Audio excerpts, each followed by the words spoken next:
जिस ब्रजभूषण की बात हुई, जिस पे इल्जाम लगा, उनको न टिकट देकर उनके बेटे को टिकट दे दिया गया। जिस टेनी की बात हुई, जो जीप से कुचल दिया किसानों के बच्चों को, वहां पर उनको टिकट देके उनको फिर जिताने की प्रधानमंत्री जी बात करते हैं। तो प्रधानमंत्री जी का कथनी और करनी में पूरा अंतर। मोदी जी ने वादा किया था कि किसानों को हम जो है डबल इनकम कर देंगे, स्वामीनाथन कमेटी का रिपोर्ट लागू कर देंगे।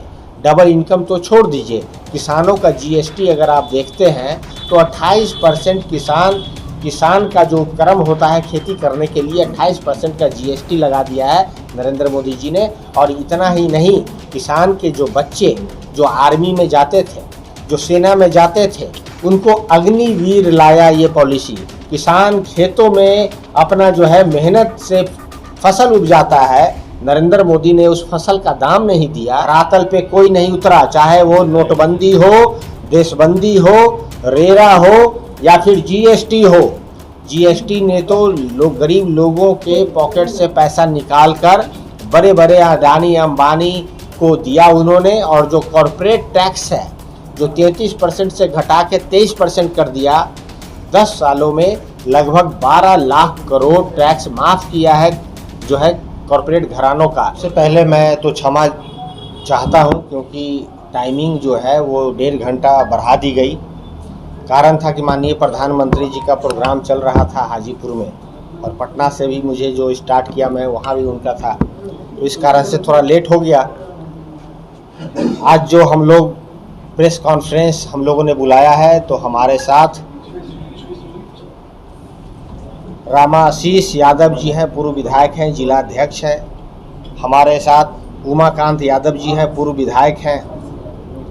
राम अवतार पासवान जी हैं, पूर्व विधायक हैं। इंद्रजीत हैं, जिला प्रवक्ता हैं। और शैलेंद्र यादव जी हैं, हमारे साथ बैठे हुए हैं। आप सब इलेक्ट्रॉनिक और प्रिंट मीडिया के सभी साथीगण, जैसा कि आप जानते हैं कि आज चौथे चरण का चुनाव अंतिम बेला में चल रहा है, और हम लोग जो है 5वें फेज, 6ठे और 7वें फेज की लगातार तैयारी मजबूती के साथ हम लोग कर रहे हैं। इसी क्रम में आज मैं मधुबनी आया हूं, जहां पे हमारे प्रत्याशी फातमी साहब, आप सब जानते हैं उनको। लेकिन देखिए, ये जो चुनाव है 2024 का, ये ऐतिहासिक चुनाव होने जा रहा है। ये चुनाव सीधा सीधी जनता और नरेंद्र मोदी जी के वर्चस्ववाद नीति के खिलाफ हो रही है। पिछले 10 सालों में अगर आप देखते हैं तो जिस तरीके से इतिहास में आज़ादी के समय भी और बाद में भी वर्चस्ववादी व्यवस्था जो सावरकर जी का था, हिंदू महासभा, आरएसएस, जनसंघ और अब भारतीय जनता पार्टी जिस तरीके से इस देश को चलाना चाहती थी, एक अलग संविधान बनाकर इस देश के आगे रखना चाहती थी। जब भारत का संविधान बन रहा था, उसी वक्त आरएसएस का संविधान बन रहा था। और 1949 के पंचजन्य में देखिए, स्पेशल उनका व्याख्यान आता है, उसमें ये पूरी उनका जो है संविधान लिखा हुआ है। ये संविधान विपरीत संविधान था जो आज का संविधान जो देख रहे हैं। ये कोशिश बहुत ऐतिहासिक और बहुत पुरानी कोशिश है कि संविधान के मूल्यों को बदला जाए। संविधान के मूल्य क्या बदले जाए, मैं बता रहा हूँ आपको कि देखिए, बृहद्रथ मौर्य की हत्या, मौर्य वंश के जो अंतिम शासक थे, उसकी हत्या पुष्यमित्र शुंग ने कर दी। और तभी से जो है मनुवादी लोग जो है बहुजनवादियों को हमेशा से कुचलता हुआ आया। लेकिन लड़ाई जो है एक तरफा बहुजनवाद और वर्चस्ववाद के बीच में ऐतिहासिक रहा है, आज़ादी के समय भी रहा, और गांधी जी की हत्या भी हुई उसी लड़ाई के कारण।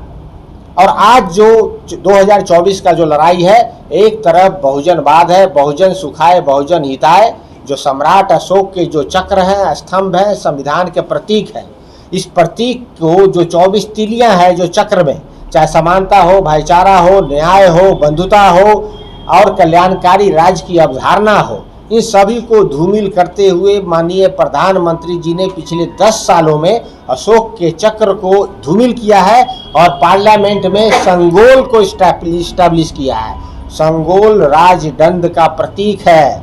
प्रजातांत्रिक व्यवस्था में राजदंड नहीं होता है, और लेकिन इन्होंने राजदंड के प्रतीक संगोल को पार्लियामेंट में, सदन में लाया और स्पीकर के पीछे लगाया, आप लोग भी देखते हैं।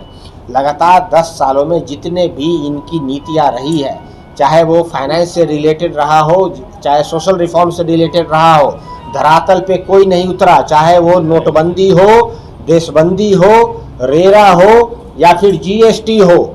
जीएसटी ने तो गरीब लोगों के पॉकेट से पैसा निकालकर बड़े बड़े अडानी अंबानी को दिया उन्होंने, और जो कॉरपोरेट टैक्स है जो 33% से घटा के 23% कर दिया। 10 सालों में लगभग 12 लाख करोड़ टैक्स माफ़ किया है जो है कॉरपोरेट घरानों का। और नोटबंदी के बाद और देशबंदी के बाद लगभग 10 सालों में 12 करोड़ जो नौजवान हैं वो नौकरियों से हाथ धो बैठे हैं, उनकी रोजगारें बंद हो गई है। प्रधानमंत्री जी ने वादा किया था कि जब हम आएंगे तो 2 करोड़ नौकरी देंगे हर एक साल, यानी कि 20 करोड़ नौकरी हो जानी चाहिए थी। लेकिन नित्यानंद राय ने, जिनका आज इलेक्शन उजियारपुर में चल रहा है, बुरी तरह हार रहे हैं वहाँ से, उन्होंने पार्लियामेंट में बोला कि मात्र हम लोग 7 लाख नौकरी 10 सालों में दे पाए हैं। तो ये नरेंद्र मोदी जी का ये वादा और ये गारंटी की ये बात करते हैं। नरेंद्र मोदी जी ने वादा किया था कि किसानों को हम जो है डबल इनकम कर देंगे, स्वामीनाथन कमेटी का रिपोर्ट लागू कर देंगे। डबल इनकम तो छोड़ दीजिए, किसानों का जीएसटी अगर आप देखते हैं तो 28% किसान का जो उपक्रम होता है खेती करने के लिए 28% का जीएसटी लगा दिया है नरेंद्र मोदी जी ने। और इतना ही नहीं, किसान के जो बच्चे जो आर्मी में जाते थे, जो सेना में जाते थे, उनको अग्निवीर लाया ये पॉलिसी। किसान खेतों में अपना जो है मेहनत से फसल उपजाता है, नरेंद्र मोदी ने उस फसल का दाम नहीं दिया। उनके बच्चे मेहनत से सेना में जाते हैं, नरेंद्र मोदी जी ने उनके बच्चों को 4 साल का अग्निवीर पॉलिसी लाया और वहाँ उनका बच्चा को नौकरी नहीं दिया। यहाँ उनके खेतों को जो है सही से मुआवजा भी नहीं मिल रहा है जब एक्वायर होता है तो, और उनके किसानों का फसल का भी नहीं देते हैं। इतना ही नहीं, गरीब और मिडिल क्लास का बच्चा का नौकरी कहाँ था? रेलवे में था। लालू जी जब थे रेल मंत्री तो रेल नंबर 1 अभी चल रहा था, हम लोग प्रॉफिट में चल रहे थे। आज रेल का हालत इतना खराब है कि 2032 का रेलवे का रिपोर्ट है कि सब प्राइवेटाइज कर देना है। आप तो जानते हैं अडानी और अंबानी का रेलवे स्टेशन हो गया है इस देश में, अडानी और अंबानी का एयरपोर्ट हो गया है इस देश में। तो ये एयरपोर्ट हो गया, रेलवे हो गया, आपका पानी का जहाज हो गया, सड़क हो गया, इन सबों पे बड़े बड़े कॉरपोरेट घरानों का कब्जा है। और प्राइवेटाइजेशन के मुंह में भारत की मासूम जनता को ढकेला जा रहा है और नौकरियां वहां ख़त्म की जा रही है। जितने भी पीएसयू थे, चाहे गेल है, सेल है, भेल है, ओएनजीसी है, एमटीएन है, सभी को प्राइवेटाइज कर दिया गया। कोई नौकरियां नहीं निकल रही है, बच्चे त्रहिमाम कर रहे हैं। जब भी एग्जाम होता है तो पेपर लीक हो जाता है। नीट का भी अभी देखिए पेपर लीक हो गया। तो नरेंद्र मोदी ऐसे चौकीदार हैं कि ये पेपर लीक भी करवा देते हैं। और जो है मेहुल चौकसी से लेके नीरव मोदी से लेके विजय माल्या से लेके जितने भी ये लोग हैं ये विदेश में फरार हो जाते हैं और 10 साल हो गया आज तक ये लोग नहीं लाते हैं। नरेंद्र मोदी जी ने बोला कि नरेंद्र मोदी जी की गारंटी, नरेंद्र मोदी जी की ऐसी गारंटी है जो कि चाइना में जो माल मिलता है, लिखो और फेंको वाला माल है, वो नरेंद्र मोदी जी की पूरी राजनीति ही चाइना मॉडल राजनीति है।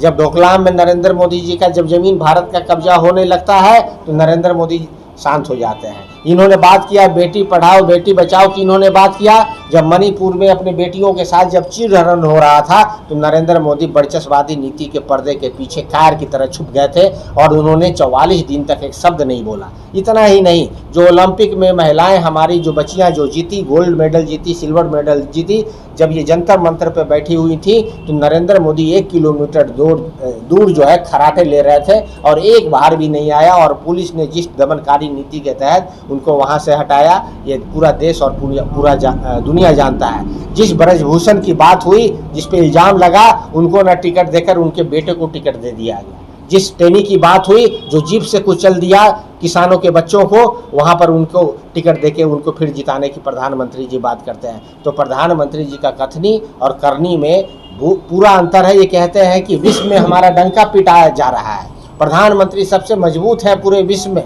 तो हम ये बता रहे हैं कि प्रधानमंत्री जी का जब डंका पिटा रहा है पूरे दुनिया में तो डॉलर गोते क्यों खा रहा है? डॉलर जो है आज 84 रुपये हो गया डॉलर, जब मनमोहन सिंह के समय था ये 68 रुपये था। पेट्रोल का दाम भी वैसे ही बढ़ गया, महंगाई जो है 71% बढ़ गया और आपका आमदनी मात्र 35% बढ़ गया।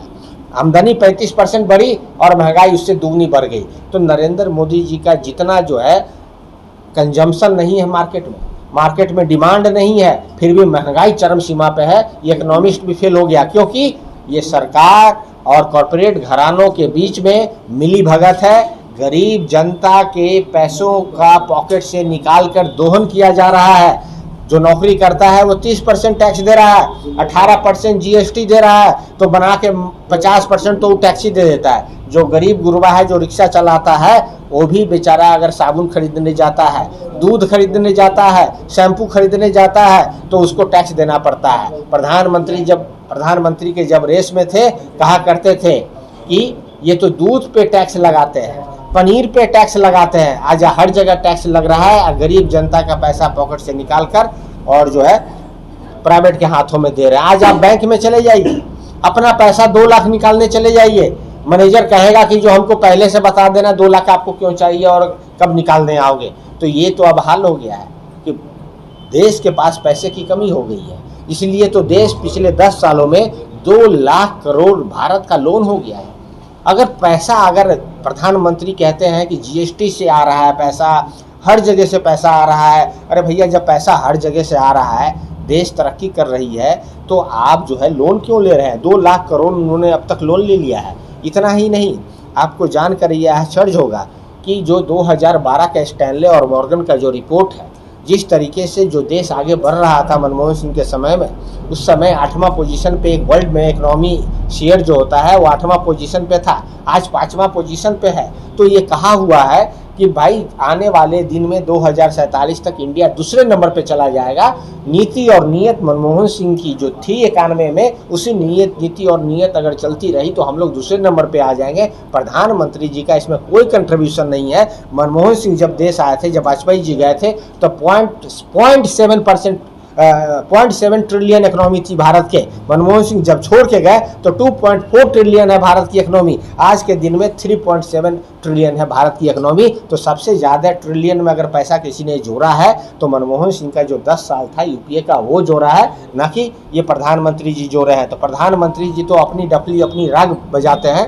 और जो जिस तरीके से हमारे तेजस्वी प्रसाद यादव जी ने जो वचन दिया था पढ़ाई का, दवाई, कमाई, सिंचाई, सुनवाई और कार्रवाई का, हम लोग जब 17 महीने सरकार में आए तो इस 17 महीनों में हम लोगों ने जो भी वादा किया, माननीय नेता तेजस्वी यादव ने जो भी वादा किया था, उन सभी वादा पे खरा उतरे।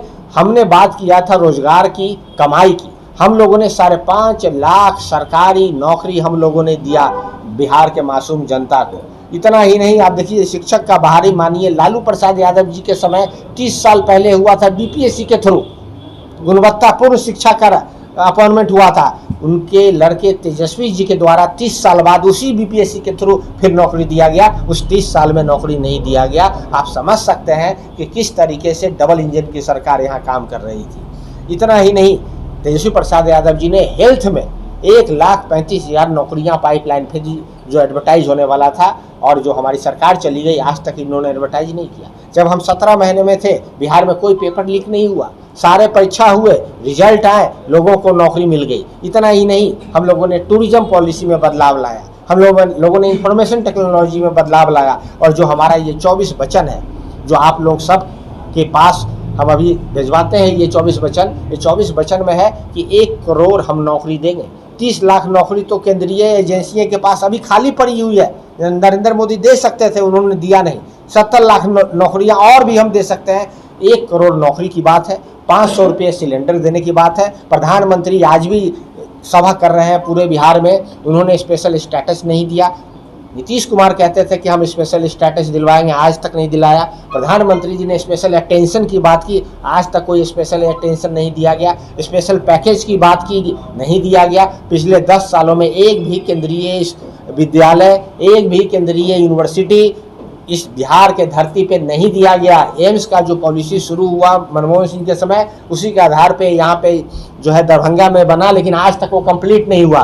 तो नरेंद्र मोदी जी ने ना ही दवाई में कोई काम किया, जो आप लोग जो बीमार पड़ते हैं, भारत की जनता आज का ये स्थिति हो गया है। जब प्रधानमंत्री मनमोहन सिंह जब थे तो 92% प्राइवेट सेक्टर से लोग दवाई और डॉक्टरी में दिखाते थे। आज जो है 96% भारत की मासूम जनता प्राइवेट डॉक्टर, प्राइवेट इंश्योरेंस पे डिपेंडेंट है। आप इसी से लगाइए प्रधानमंत्री जी ने दवाई में, हेल्थ में क्या व्यवस्था किया है। आप शिक्षा की बात कीजिए, पढ़ाई की बात कीजिए। न्यू एजुकेशन पॉलिसी के तहत जिन कॉलेजों में 3000 से कम बच्चे हैं, उन कॉलेजों को बगल वाले कॉलेज से क्लब कर दिया गया। मतलब आज यहाँ पे एक कॉलेज है, दूसरा कॉलेज 10 किलोमीटर के दूर है, यहाँ पे 2000 बच्चे हैं तो उसके साथ क्लब कर दिया जाएगा। यहाँ की बच्चियाँ कैसी जाएंगी? ये दिल्ली यूनिवर्सिटी थोड़ी है कि बगल बगल में कॉलेज है, ये तो दूर दूर यहाँ कॉलेज होता है। इस तरीके का जो नीति है, जो बोर्ड ऑफ गवर्नेंस जो है वो यूनिवर्सिटी को चेक करेगा। यूजीसी का मापदंड खत्म हो रहा है और ये सीधे रहेगा मंत्रालय के, एचआरडी के मंत्रालय जो मंत्री हैं उनके चेयरमैन रहेंगे। ये यूजीसी ही खत्म हो गया तो ऑटोनोमस बॉडी की जो बातें थी, सीधा डायरेक्ट इंटरफेरेंस पढ़ाई में अगर कोई कर रहा है तो नरेंद्र मोदी कर रहे हैं। और उस पढ़ाई में क्या है, जिस तरीके से जो उनकी नीयत रहती है, राइट विंगर्स की, सावरकर के लोग जिस तरीके से सोचते हैं, यूनिवर्सिटी में भी ये लोग आ रहे हैं।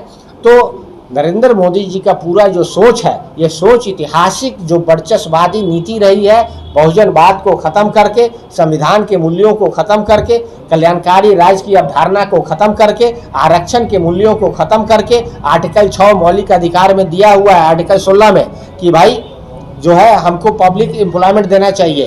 तो पब्लिक एम्प्लॉयमेंट में एम्प्लॉयमेंट ही खत्म हो गया तो आरक्षण कहाँ से मिलेगा? तो इन कुछ बातों को लेकर 24 वचन आपके सामने है। हम जिस तरीके से यहाँ के हमारे प्रत्याशी फातमी साहब, लगातार आप लोग उनको देखे हैं, पहले भी ये एमपी और मिनिस्टर रह चुके हैं। फातमी साहब का अपना योगदान रहा है सामाजिक न्याय को लेकर, सामाजिक मूल्यों से ये लबरेज है और संविधान के जो जितने भी मूल्य हैं उन सभी मूल्यों को धरती पे उतारने के लिए जो है ये जाने जाते हैं फातमी साहब। तो हम आपके माध्यम से मधुबनी की जनता से आह्वान करना चाह रहे हैं और चाहते हैं कि जो आने वाला जो चुनाव है 5वां फेज का 20 तारीख को आपके मधुबनी में बढ़ चढ़कर नरेंद्र मोदी जी के कुशासन के ऊपर, वर्चस्ववादी नीति के ऊपर जो इन्होंने काम किया है 10 साल में, जो गरीबों के साथ जो अन्याय किया है, किसानों और नौजवानों के साथ जो अन्याय किया है, जो सैनिकों के साथ अन्याय किया है, इसको जो है वोट के माध्यम से नरेंद्र मोदी जी को हराने का काम करें और फातमी साहब को जिताकर संसद में भेजने का काम करें। यही कुछ बातें मैं करना चाह रहा था। अगर कोई क्वेश्चन है तो आप हमें पूछें। 2019 में जी 39 सीट मिला था इंडिया को, 2024 में अभी क्या? देखिए, मैं आपको शुरू में ही मैंने बोल दिया कि ये लड़ाई ऐतिहासिक लड़ाई है। ये लड़ाई किसी पार्टी से हो ही नहीं रही है, ये लड़ाई नरेंद्र मोदी और भारत की मासूम और महान जनता से हो रही है। ये लड़ाई इसलिए हो रही है कि नरेंद्र मोदी ने वर्चस्ववादी नीति के तहत भारत के मासूम जनता का मुद्दे का अपहरण कर लिया है। मुद्दा ही अपहरण कर लिया नरेंद्र मोदी ने, किडनैप कर लिया मुद्दे को। क्यों किडनैप कर लिया? क्योंकि उन्होंने 10 साल में कोई काम ही नहीं किया। चौक चौराहे पे चले जाइए, शायद भारत का पहला ऐसा इलेक्शन है चौक चौराहे पे कोई चर्चा नहीं हो रही है भारत के इलेक्शन के ऊपर, क्योंकि मुद्दा अपहरण कर लिया है नरेंद्र मोदी ने। और मुद्दे के नाम पे कभी गारंटी, कभी मछली, कभी मंगलसूत्र, कभी अफगानिस्तान, कभी पाकिस्तान, कुछ भी उलूल जुलूल बातें करना, मुद्दे की कोई बात नहीं करते हैं क्योंकि मुद्दे पे वो खड़े नहीं उतरे हैं। उनकी गारंटी टाई फिक्स हो चुकी है और डर के मारे ये मुद्दा बदलना चाहते हैं। एक तरफ हम लोग मुद्दे की राजनीति कर रहे हैं, दूसरे तरफ नरेंद्र मोदी मुद्दे से भाग खड़े हुए हैं और मुद्दे को लेके वो जो है ओझल करना चाहते हैं अनेक अनर्गल बातों से। इंडिया गठबंधन की क्या उम्मीद है बिहार से? देखिए, इंडिया गठबंधन की उम्मीद बिहार की जो मासूम जनता है, उन्होंने दीवार पे इबारत लिख दी है। नरेंद्र मोदी आज पटना एयरपोर्ट पे पढ़ चुके हैं उसे कि नरेंद्र मोदी 2024 में प्रधानमंत्री नहीं रहेंगे। जो हवा अशोक की धरती से चलती है वो हवा दिल्ली के फलक तक जाती है। आपको पता है बिहार ही प्रजातंत्र में रास्ता दिखाता है और नरेंद्र मोदी को फिर से एक बार रास्ता दिखाया है। इंडिया गठबंधन मजबूती के साथ पूरे भारत में लड़ रहा है। हर एक प्रदेश में जो हमारे लीडर हैं मजबूत हैं, हमारे साथी, हर एक प्रदेश में नरेंद्र मोदी जी की पानी छुटी हुई है। इसीलिए हवाई जहाज पे चलने वाला नरेंद्र मोदी जी आज बिहार के पाटलिपुत्रा शोक की धरती पाटली ग्राम पर रोड शो करना पड़ा उनको, आज तक कभी नहीं किए। और पटना उनका घर है बीजेपी का, वहां पे रोड शो हो रहा है। आप इसी से अंदाजा लगा सकते हैं कि नरेंद्र मोदी जी का क्या हश्र हो रहा है बिहार में। 40 के 40 सीट वो जो है, एक सीट भी मिल जाए उनको तो लालते होंगी, क्योंकि बिहार की मासूम जनता उनके खिलाफ खड़ी हो गई। आपकी बार 400 पार। देखिए, नरेंद्र मोदी जी का कोई बात तार्किक होता है? आप हमें ये बताइए सर, 400 पार से क्या सिद्ध होता है? 4 से पार से यही सिद्ध होता है कि ये लोग मंद बुद्धि है। ये लोग मुद्दा नहीं है इनके पास, कुछ अनर्गल बातें करते हैं। जो मंद बुद्धि होगा प्रजातांत्रिक व्यवस्था में, देखिए इलेक्टोरल डेमोक्रेसी में दो बात होती है, एक होती है कंटेस्ट और दूसरा होती है पार्टिसिपेट। तो आप कह रहे हैं कि कंटेस्ट अनइवन करके 400 कर रहे हैं, ये वही बात कर सकता है जो कुशासन में विश्वास करता हो, जो प्रजातांत्रिक के मूल्यों के साथ विश्वास नहीं करता हो, जो है वर्चस्ववाद नीति के तहत राज्य करके चलना चाहता हो, वो आदमी 400 पार करेगा। प्रजातांत्रिक बिहार की तासीर, भारत की तासीर प्रजातांत्रिक मूल्यों से लबरेज है। नरेंद्र मोदी जी को इस मंद बुद्धि का जवाब आपको 4 तारीख को पता चलेगा कि वो 400 पार है कि 150 भी अगर आ जाए तो आप